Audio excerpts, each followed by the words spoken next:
Assalamualaikum warahmatullahi wabarakatuh. Baik, saya di sini akan menjelaskan mengenai konsep pertama pengembangan sistem informasi. Konsep yang pertama yaitu konsep teori pengembangan sistem informasi manajemen. Konsep teori pengembangan SIM ini berawal dari sebuah gagasan sistem informasi untuk mendukung kegiatan manajemen dan pengambilan keputusan yang telah ada sebelum komputer itu digunakan, di mana ini bertujuan untuk memperluas kemampuan keorganisasian. Nah, ada beberapa konsep yang menjadi asal mula sistem informasi itu ada. Yang pertama itu perakunan manajerial. Di sini ada dua pokok. Yang pertama, perakunan keuangan yang berhubungan dengan pengukuran pendapatan dalam periode tertentu. Kedua, perakunan manajerial, yaitu merupakan gagasan tanggung jawab dari perakunan keuangan atau suatu bentuk laporan pertanggungjawaban keuangan. Asal mula konsep perkembangan SIM yang kedua itu berasal dari ilmu pengetahuan manajemen yang di dalamnya terdapat penekanan ancangan sistematis dalam pemecahan persoalan. Kedua, memakai model matematis. Ketiga, bertujuan mencari keputusan untuk kebijakan. Nah, jadi ilmu pengetahuan manajemen ini setidaknya terdapat 3 poin tadi yang saya sebutkan. Penekanan ancaman sistematis ini maksudnya dalam ilmu manajemen itu ada sebuah perencanaan, maka dari itu sistem informasi manajemen ini dikembangkan berdasarkan satu teori ini. Kedua, memakai model matematis.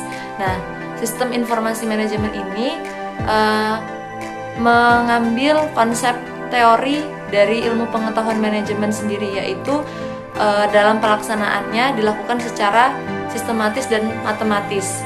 Kemudian yang ketiga, bertujuan mencari keputusan untuk kebijakan. Artinya sudah jelas manajemen itu ada untuk mencari sebuah keputusan untuk menjalankan suatu kebijakan. Dari beberapa konsep SIM yang saya sebutkan tadi itu, ada konsep lain yang digunakan untuk mengembangkan sistem informasi manajemen itu sendiri, yaitu teori manajemen dan pengolahan komputer.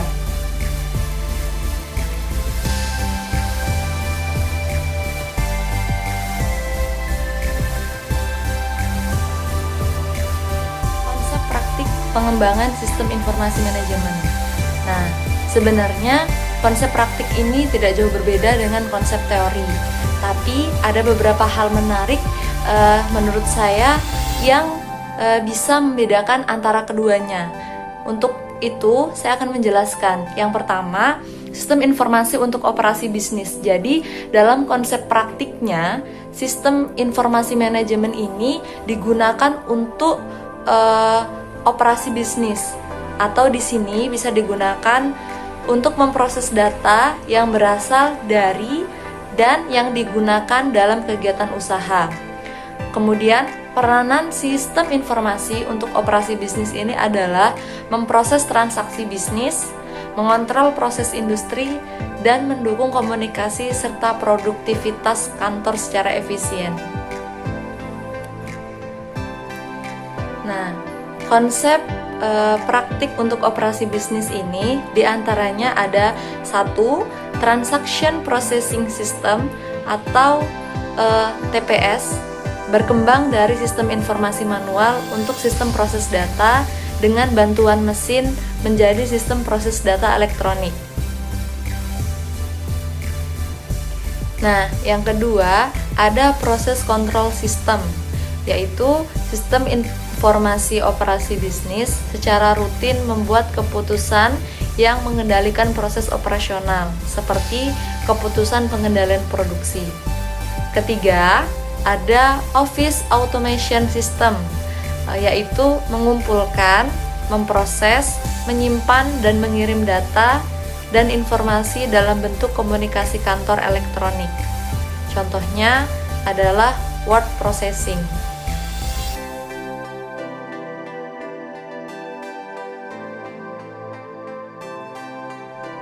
Baik, selanjutnya konsep praktik dari sistem informasi manajemen itu ada sistem informasi untuk pengambilan keputusan manajemen. Nah, konsep ini tidak jauh berbeda dengan konsep teori, yaitu pengambilan keputusan. Namun di sini dalam konsepnya yaitu praktik atau dalam pelaksanaannya. Nah, sistem informasi manajemen ini adalah sistem yang dirancang untuk menyediakan informasi akurat, tepat waktu, dan relevan yang dibutuhkan untuk pengambilan keputusan oleh para manajer. Secara garis besar, konsep praktik SIM ini terdiri dari 3 macam. Yang pertama, Information Reporting System atau IRS yang menyediakan informasi produk bagi manajerial end users untuk membantu mereka dalam pengambilan keputusan dari hari ke hari melalui akses data.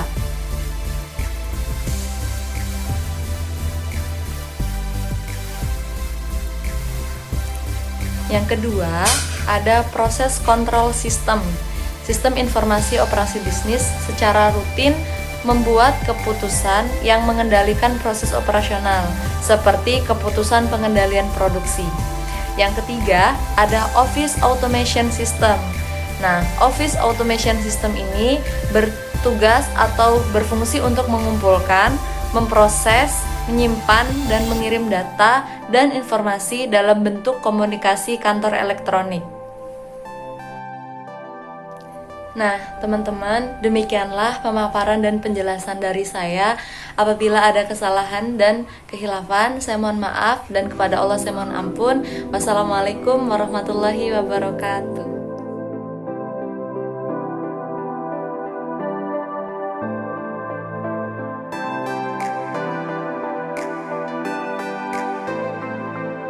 Assalamualaikum warahmatullahi wabarakatuh. Perkenalkan, nama saya Eka Putri Oktaviana.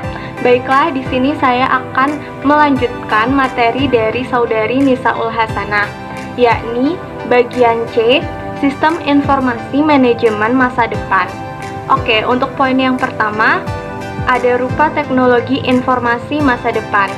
Visi TI Indonesia sebagai awal perenungan, ada baiknya kita menengok visi TI secara umum tanpa muatan lokal.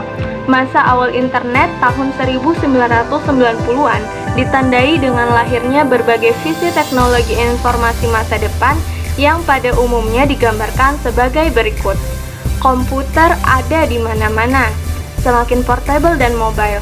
Di sisi lain, seluruh peralatan yang menunjang kehidupan manusia akan mengandung komputer yang embedded. Ketersediaan jaringan internet sangat tinggi, karena itu akses terhadap informasi dapat dilakukan dimanapun dan kapanpun. Internet akan mengandung informasi yang berlimpah. Manusia bisa bekerja, menikmati hiburan, bersosialisasi, dan berkelana secara virtual ke seluruh dunia tanpa harus beranjak dari tempat duduknya. Robot-robot cerdas akan melayani setiap kebutuhan manusia. Manusia dapat melakukan berbagai hal dengan upaya fisik yang sangat minimum. Dua hal kunci adalah cyberspace atau dunia virtual, anytime anywhere access, dan meminimalisir aktivitas fisik. Poin 2. Masa depan teknologi informasi. Masa depan teknologi informasi akan didorong oleh biaya yang rendah dan meningkatnya kekuatan komputer maupun komunikasi. Kekuatan komputer diukur dalam kecepatan pemrosesan, kapasitas penyimpanan data, dan keragaman alat-alat input ataupun output. Kekuatan komunikasi diukur oleh biaya dan kecepatan transmisi, seperti jumlah data yang dapat dikomunikasikan dalam satu waktu tertentu. Organisasi bisnis selalu menunjukkan hasratnya pada aset-aset murah yang memiliki kekuatan untuk mengubah operasi mereka. Komputer dan komunikasi juga sedang mengalami penggabungan. Telepon genggam kini memiliki browser, email, dan kemampuan foto serta fitur-fitur penyuntingan. Kanestain telah mengembangkan sebuah keyboard yang dibuat hanya oleh cahaya. Ia merupakan gambar dari sebuah keyboard yang dapat diproyeksikan ke semua permukaan yang datar. Logitech telah mengembangkan pula I/O, sebuah pena digital. Ruler di dalam pena ini bekerja hampir sama seperti bola ruler di dalam mouse komputer. Akan tetapi, pena ini mampu mengingat seluruh kata dan gambar yang ia tulis. Pengguna tinggal menempatkan pena ke dalam keranjangnya dan mengunggah atau mengupload teks dan gambar yang dibuat dengan menggunakan pena tersebut. Kemajuan-kemajuan ini mengindikasikan bahwa di masa depan komputasi akan rendah biaya, berukuran kecil, bergerak, dan terhubung. Untuk mengambil keuntungan dari segala kemungkinan ini, manajer harus belajar menerapkan sistem informasi ke dalam pengambilan keputusannya. Poin yang ketiga, SIM pendidikan masa depan. Salah satu perspektif teknologi dalam pendidikan masa mendatang yaitu virtual school dan virtual university. Virtual university merupakan sebuah aplikasi baru bagi internet. Pendidik virtual university memiliki karakteristik yang scalable, yaitu dapat menyediakan pendidikan yang diakses oleh banyak orang. Jika pendidikan hanya dilakukan dalam kelas, biasanya berapa jumlah orang yang dapat ikut serta dalam satu kelas? Virtual university dapat diakses oleh siapa saja dan dari mana saja. Pada era globalisasi, ada kecenderungan kuat terjadinya proses universalisasi yang melanda seluruh aspek kehidupan manusia. Salah satu implikasinya terlihat pada gaya hidup global, seperti makanan, pakaian, gaya hidup, maupun musik. Anak-anak kecil dengan mudah dapat melihat film-film kartun mancanegara. Kita bisa mengetahui dan ikut menikmati berbagai jenis makanan dari berbagai negara. Dan demam mode dunia melanda semua negara adalah contoh dari pengaruh globalisasi yang tak bisa dihindari dari negara kita. Banyak hal yang perlu kita cermati agar sebagai bangsa kita tidak tertinggal oleh hal-hal baru yang terjadi secara global sehingga kita dapat beradaptasi dengan negara-negara lain di dunia. Di sisi lain, kita pun harus punya filter agar pengaruh globalisasi yang negatif tidak mempengaruhi kehidupan kita dan kita tetap bisa melestarikan budaya bangsa. Di bidang pendidikan, peran guru untuk mendidik peserta didik menjadi manusia yang selalu mengikuti perkembangan zaman tanpa meninggalkan akar budaya sangat penting dalam menentukan perjalanan penerus bangsa. Guru dituntut menjadi pendidik yang bisa menjembatani kepentingan-kepentingan ini. Tentu saja melalui usaha-usaha nyata yang bisa diterapkan dalam mendidik peserta didiknya. Dari sini kita bisa melihat perkembangan teknologi yang begitu pesat seiring arus globalisasi yang secara otomatis akan berdampak pada segala kawasan. Begitu juga pada kawasan pendidikan, ikut terdampak pada perkembangan pendidikan pula. Terima kasih, sekian penjelasan dari saya. Selanjutnya saya kembalikan kepada moderator. Kepada moderator disilakan.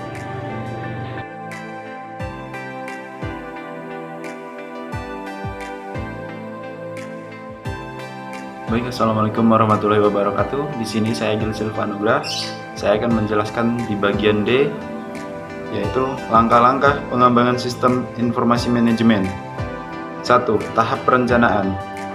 Tahap perencanaan ini merupakan suatu rangkaian kegiatan sejak ide pertama yang melatar belakangi pelaksanaan pengembangan sistem tersebut dilontarkan.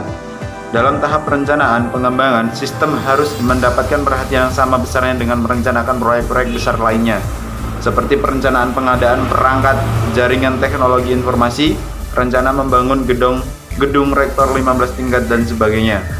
Keuntungan-keuntungan yang diperoleh jika proyek pengembangan sistem informasi direncanakan secara matang mencakup: 1. Ruang lingkup proyek dapat ditentukan secara jelas dan tegas. B. Dapat mengidentifikasi wilayah atau area permasalahan potensial. C. Dapat mengatur urutan kegiatan. Tersedianya sarana pengendalian. Tingkat pengukuran kinerja harus dipertegas sejak awal. Kegiatan-kegiatan dalam tahap perencanaan di sini meliputi antara lain: 1. Perumusan awal tahapan kebutuhan rinci atau target yang harus dicapai dari proyek pengembangan sistem yang akan dilakukan. B. Penyusunan proposal. C. Penentuan metodologi dan sistem informasi yang digunakan. D. Penunjukan tim untuk proyek yang akan dilaksanakan. E. Instruksi untuk mengeksekusi memulai proyek yang bersangkutan. F. Identifikasi kendala-kendala sistem. Ada dua pihak yang terlibat langsung dalam perencanaan ini, yaitu pihak yang membutuhkan sistem informasi dan pihak yang akan melakukan perencanaan atau penyusunan sistem informasi.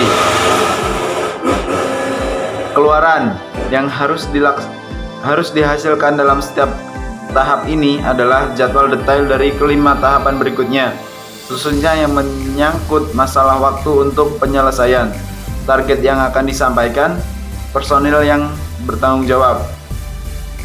Tahap analisis. Ada dua aspek yang menjadi fokus tahap ini, yaitu aspek bisnis, manajemen, dan aspek teknologi. Tujuan dilakukannya langkah-langkah ini adalah untuk mengetahui posisi atau peranan teknologi informasi yang paling sesuai dan relevan dari organisasi dan mempelajari fungsi-fungsi manajemen dan aspek-aspek bisnis. 3. Tahap desain. Tim teknologi informasi bekerjasama dengan tim bisnis atau manajemen melakukan perencanaan komponen-komponen sistem terkait. Tim teknologi informasi akan melakukan perencanaan teknis dari teknologi informasi yang akan dibangun, seperti sistem basis data, jaringan, teknik konversi data, metode migrasi sistem, dan sebagainya. 4. Tahap konstruksi. Dari semua tahapan yang ada, tahap konstruksi inilah yang biasanya paling banyak memperlihatkan sumber daya terbesar, terutama dalam hal penggunaan SDM, biaya, dan waktu. 5. Tahap implementasi. Secara umum, tujuan dari tahapan ini adalah untuk melakukan uji coba atas konsep pengembangan sistem yang telah disusun. Dalam tahapan ini, kegiatan dititik beratkan pada penilaian apakah konsep sistem yang telah disusun itu dapat dilaksanakan dengan baik atau benar. Keluaran yang dihasilkan adalah suatu rekomendasi uji coba atas hasil penelitian selama pelaksanaan uji coba dalam waktu tertentu. 6. Tahap pasca implementasi. Seperti halnya sumber daya yang lain, sistem informasi akan mengalami perkembangan di kemudian hari. Hal-hal seperti modifikasi sistem, berpedoman ke sistem lain, perubahan hak akses sistem, penanganan terhadap fasilitas pada sistem yang rusak merupakan contoh dari kasus-kasus yang biasanya timbul dalam pemeliharaan sistem. Disinilah diperlukan dokumentasi yang memadai dan pemindahan pengetahuan dari aspek penyusun sistem kegunaan untuk menjamin terkelolanya dengan baik proses-proses pemeliharaan sistem. Itulah penjelasan saya. Saya akhiri. Wassalamualaikum warahmatullahi wabarakatuh.